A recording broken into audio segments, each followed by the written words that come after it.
on matters Jubilee as a party, it's very important also to know that even in politics, quite frankly, we work within structures and frameworks that have been set out in the various institutions we work with.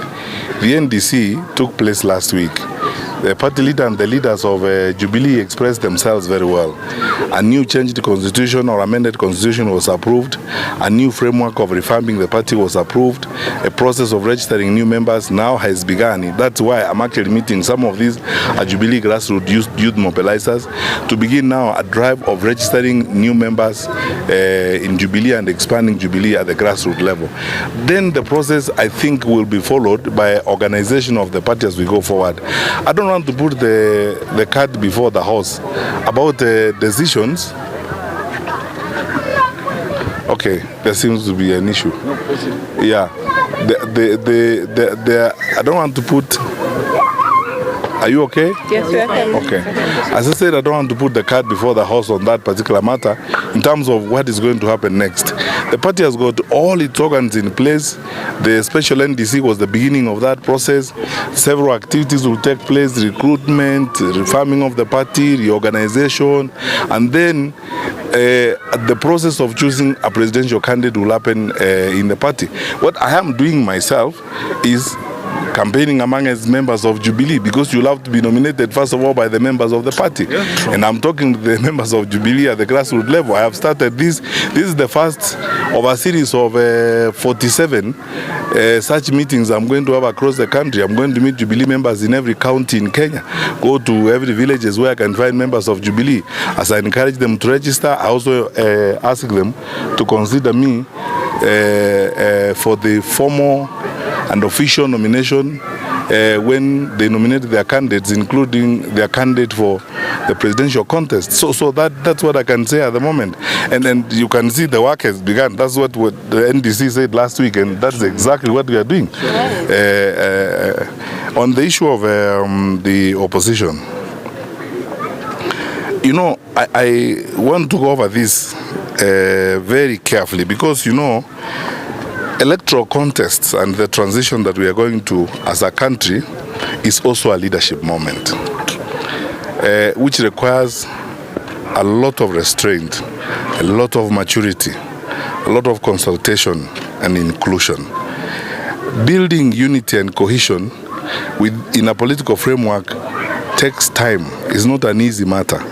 If you reflect, for those of you who are here, President Mwai Kibaki, Charity Ngilu, the late Michael Wamalwa Kijana, Mheshimiwa Raila Odinga, and all those who are involved in forming NAC, it just didn't happen suddenly. It took time. It's a long and painstaking exercise of building alignment of visions, alignment of perspectives, convincing one another, and building cohesion and bringing people together.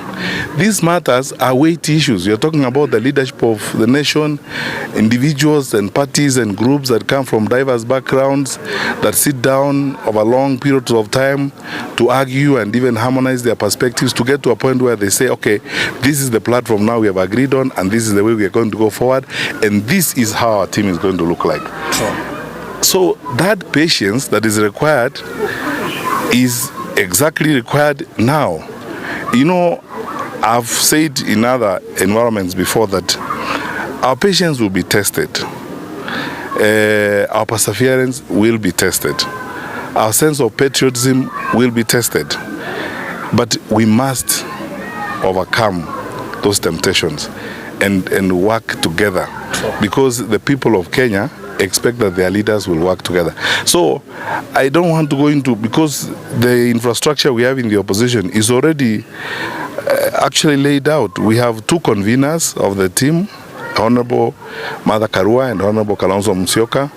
We have an official spokesperson who heads the secretaries now, the Honorable Dr. Muhisa Kitui. And then the other structures that already have been set up, the Honorable Kipruto Kirwa heads the coalition building committee, and he has drawn in a lot of, you know, other people and leaders from other walks of life. It's an institution So we have to act in an institutionalized manner. So one thing I will not do, to be frank with you, is I cannot speak on the sidelines of that infrastructure when I do not have the authority of the conveners or the authority of the spokesperson to address certain matters. And these leaders at the right time will address these issues. But everyone knows this, and I've pointed this out. This is a journey that we are walking, and this is what will test our political maturity. It will test our leadership skills, our sense of inclusion, and our patience. And for us used here to include people like myself who are interested in national leadership, I'm willing to be as patient as time and the Lord will allow, and stay the course, work with the people of Kenya, and make my contribution and be a leader. So I wouldn't jump at things or make conclusions or speak about this or that. The arguments you see are actually good if you look at them from a positive point of view. Just imagine we were in a country where the thinking of one person rules the day and is the way everyone goes. Fortunately, and thank God, we chose democracy, and because we are a democratic environment, no leader can choose a party for another leader, and no leader can choose a leader for the people of Kenya. So it's a democratic process that is going on. It will get us time to get there, all of us, but we will get there. I mean, have no fear at all. I have faith, I'm confident we will get there. And we will deal with this with the requisite maturity, the requisite discipline, sense of restraint, and respect for each other's opinions. Because that is the only way we are going to build Kenya. There is never going to be a time we will not have difference of opinion, because look at the diversity of our country. And that diversity, even political diversity, is itself actually a huge plus for us. That's where we are Kenya. That's where we are in this wonderful country. We are blessed to be here. We have this country where a multiplicity of political perspectives exist. And from time to time, we will have differences of opinions, then arguments, then we will sit around the table and call each other together, speak to each other as brothers and sisters, resolve them, and identify the development challenges we have to face and do for our people. So I'm optimistic we'll be fine.